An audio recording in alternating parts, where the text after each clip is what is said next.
Donc, je m'appelle Catherine Auberger. Je suis née en 1933 à Paris 17e, dans l'appartement de mes parents. À l'âge de 1 an, en 1934, je suis partie en Algérie avec eux, à Aïn Kerma, un petit village perdu dans la montagne.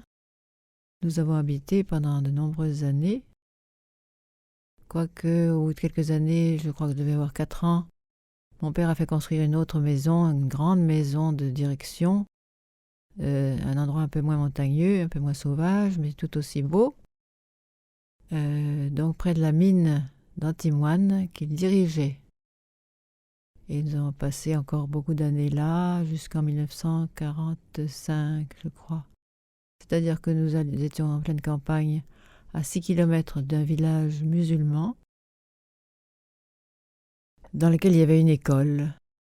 Mais dans cette école, il y avait uniquement des petits-enfants arabes qui venaient pour apprendre le français, un maître d'école français, et nous n'avions pas tellement à apprendre au point de vue français, du moins dans ce cadre-là, donc nous restions à la maison, et mes frères et sœurs et moi, et nous étudions par correspondance. D'abord, c'est ma mère qui nous a appris à lire. Ensuite, nous avons été abonnés au cours Atmer à Paris, qui nous envoyait des feuilles de devoirs à faire, des livres, et on renvoyait les devoirs faits et on les recevait corrigés.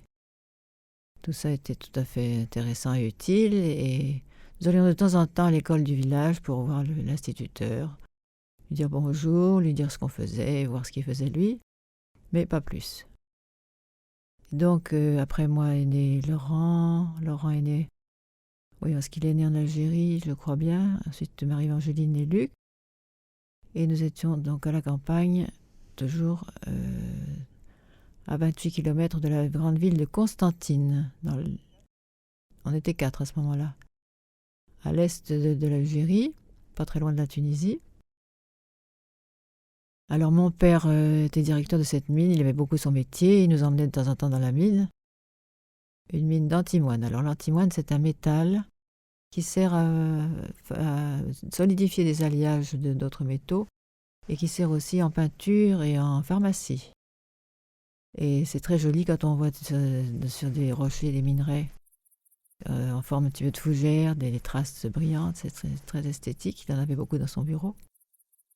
Donc voilà, c'était une vie de famille assez pas repliée sur elle-même parce qu'on voyait quand même pas mal de monde dans le voisinage. Il y avait des collaborateurs français, le comptable était français, des chefs mineurs français ou d'origine italienne.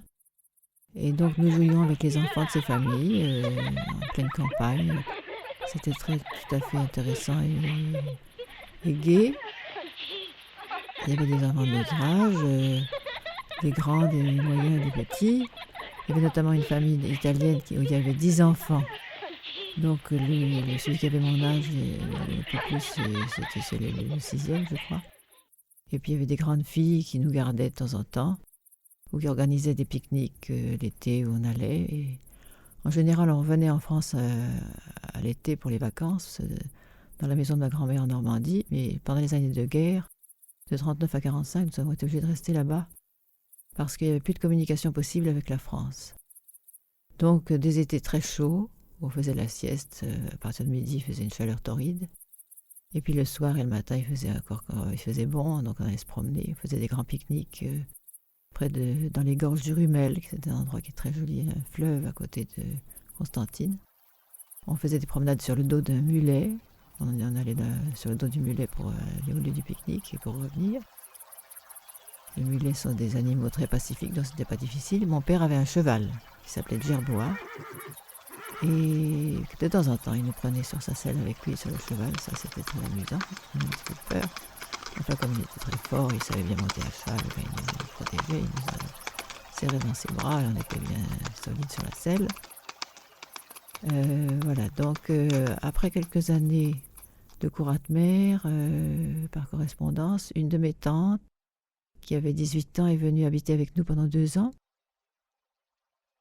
Et elle a continué de faire nos études. Elle m'a fait la 5e et la 6e à la maison. On avait des pupitres en bois comme si on était à l'école. On était assis sur nos pupitres et puis on travaillait, on avait nos livres et nos cahiers. Et donc jusqu'à l'âge de 12 ans, je n'ai pas été en classe, ce qui était un peu frustrant dans la mesure où tout de même la fréquentation des enfants de notre âge était un peu limitée. Mais en même temps très épanouissant du côté de tout ce qu'on pouvait faire dans la nature. Nous avions un cours de tennis que mon père avait fait construire. Nous avions un grand potager, alors on avait chacun notre petit jardin, on cultivait nos légumes et nos fleurs. Je me rappelle Laurent qui cultivait des cosmos, et de temps en temps il allait faire pipi sur les cosmos, il disait qu'il allait les arroser. Mais de temps en temps je crois que les cosmos mouraient parce que le pipi c'était pas tellement conseillé pour les fleurs. Et puis qu'est-ce qu'on avait d'autre? Alors on avait, par exemple on allait se promener dans la montagne pour chercher des quartz. Il y avait un endroit où on pouvait trouver des quartz, c'est-à-dire des petits cristaux taillés de forme très esthétique. Donc c'était très original ça. Ou alors on ramassait de la terre glaise. Il y avait des endroits où on trouvait de la terre très souple, très facile à modeler. On ramassait ça. On le ramenait à la maison, on faisait les modelages en terre glaise. Enfin, vraiment tout ce qu'on pouvait faire dans un endroit à la campagne. Par exemple, on avait aussi une petite ferme, on engraissait un cochon tous les ans. Et tous les ans, au mois de novembre, le fermier des environs et sa femme venaient nous tuer le cochon et nous aider à faire la charcuterie. Alors c'était un peu triste, ce pauvre cochon qu'on entendait malheureusement gémir au moment de sa mort. Alors on allait se réfugier dans la cave pour pas l'entendre. Et puis ensuite on venait voir comment faisaient les adultes pour vider le sang, faire le boudin, ouvrir les entrailles. On pouvait les aider à gratter les boyaux une fois vidés pour faire les saucisses. On grattait les boyaux. Et on utilisait absolument tout ce qu'il y avait dans la bête, y compris la couenne, c'est-à-dire la peau de l'animal. Je ne sais plus très bien ce qu'on en faisait, mais enfin on en faisait quelque chose aussi. La queue en tire-bouchon. Et on avait aussi un mouton. Ça, c'était mon frère Laurent qui était chargé de donner le biberon du mouton quand il était agneau et ensuite le nourrir. Et donc ce mouton, je ne sais plus ce qu'on faisait quand il était grand, mais je crois qu'on devait aussi le vendre pour faire de la viande. Et on avait des poules, on allait chercher les œufs tous les 2 jours, on allait nourrir les poules, on avait un chat, on avait un chien. De temps en temps, il y avait un renard qui venait, qui s'introduisait dans le poulailler, alors il fallait défendre les poules, après ça on fermait un petit peu mieux les entrées. Et voilà, donc une vie quand même pas tellement comme celle qu'on mène dans les villes. Mon père a commencé il a fait l'école centrale, l'école d'ingénieur. Ensuite, il a été au Mexique, dans une mine aussi, un endroit qui s'appelait le Boléo, dont il nous a souvent parlé. Il parlait espagnol. Et puis ensuite, il est rentré en France et il a été embauché par la compagnie des mines de la Lucette, qui l'a envoyé en Algérie pour diriger cette mine. Et il a fait presque toute sa carrière. Alors, quand les cours du minerai montaient, eh bien, ça marchait bien. On pouvait extraire le minerai, le vendre. Quand les cours du minerai baissaient, alors c'était plus rentable. Donc mon père était rappelé à Paris. Donc en 1945, 1946, après la guerre, d'abord pendant la guerre, il s'est engagé. Il est devenu soldat, il a fait les campagnes de Tunisie, d'Italie et de France. Donc on était tout seul là-bas avec ma mère. Et puis un directeur qui est venu le remplacer pendant la durée de la guerre, à qui on a donné la plus belle chambre de la maison. Donc il habitait avec nous, oui, mais alors il mangeait tout seul dans la grande salle à manger. Et nous, on avait une petite salle à manger à côté de la cuisine. On était 5, 6, 7 personnes à déjeuner et dîner. Et puis, on s'entendait bien, oui, je crois qu'il n'y avait pas de problème. C'était un monsieur relativement âgé avec un gros ventre, très aimable. Et il y avait beaucoup ma petite sœur Bernardine qui était née en 1941. Donc il y avait 2, 3, 4 ans et je me rappelle, il appelait toujours Mimi et la bise. Et puis il cachait un morceau de sucre derrière son dos, il lui donnait le morceau de sucre, comme une petite fille. Voilà, maintenant il y avait des moments plus difficiles parce qu'il y avait des litiges avec les voisins des villages à côté, des hameaux arabes. Il y a eu une entrevue une fois avec un chef, un caïd. Et ma mère était un petit peu inquiète, elle se demandait comment elle allait faire. Elle avait emmené Laurent pour se donner du courage. Laurent, à ce moment-là, une dizaine d'années. Et donc il fallait qu'elle négocie pour savoir à qui était la source qui coulait dans les environs, si c'était nous qui avions le droit de nous servir de l'eau, si c'était pas nous. Et donc on entendait parler de tout ça, on s'intéressait beaucoup à tout ce qui se passait aux environs. Oui, alors le paysage ressemblait un petit peu au paysage de Provence ou du midi de la France. Mais c'était très très beau parce qu'il y avait pas de... On voyait à perte de vue jusqu'à une montagne, une très haute montagne qui s'appelait le Sidi Idriss, en face de nos fenêtres, quand on ouvrait les fenêtres. Et puis sinon des hautes montagnes aussi pas loin de chez nous. Et quand on allait par exemple dans les gorges du Rumel, il y avait des lauriers roses, c'était très beau aussi.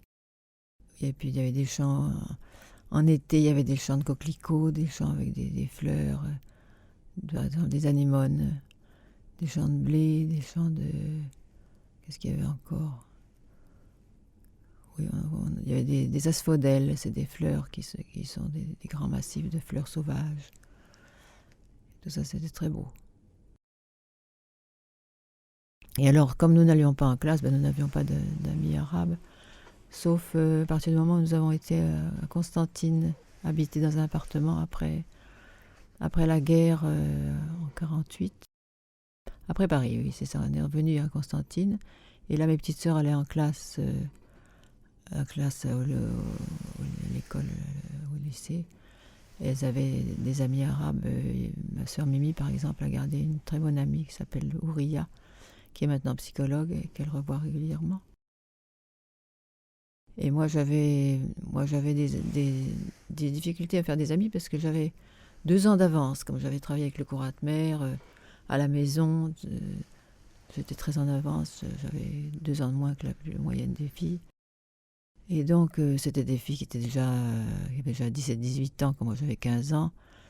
Et bon, elles sortaient, elles racontaient leurs histoires amoureuses, etc. C'était un peu tôt pour moi de m'intéresser à tout ça. Donc, c'était des collègues, des copines, mais pas des amis. Alors, on est rentré en France pendant 2 ans, 46-47. Ensuite, on est reparti là-bas, 48-49. Moi, j'ai passé mon premier bac en Algérie. Ensuite, je suis partie en Angleterre parce que mon père trouvait que j'étais trop jeune pour faire de la philo. J'avais 15 ans et demi. Et donc, j'ai passé 1 an en Angleterre et je suis revenue faire ma philo à Paris, où mes parents étaient revenus entre-temps, à 17 ans au lycée Molière à Paris. Ensuite, mes parents sont repartis en Algérie, donc je suis repartie avec eux. J'ai fait ma propédeutique par correspondance avec Alger. Et en même temps, j'étais surveillante dans un collège. Alors voilà, c'était à cause des cours du minerai qui descendaient et qui montaient comme des yo-yo. Et c'était pas très confortable pour nous parce qu'on ne restait jamais plus de 2 ans à la même école. Alors ça, déjà, jusqu'à 12 ans, on n'avait pas été en classe. En plus, après ça, on changeait d'école au bout de 2 ans. On retrouvait à peine des camarades qu'il fallait s'en aller de nouveau. Revenir, recommencer, donc au lycée Molière à Paris. Moi, j'ai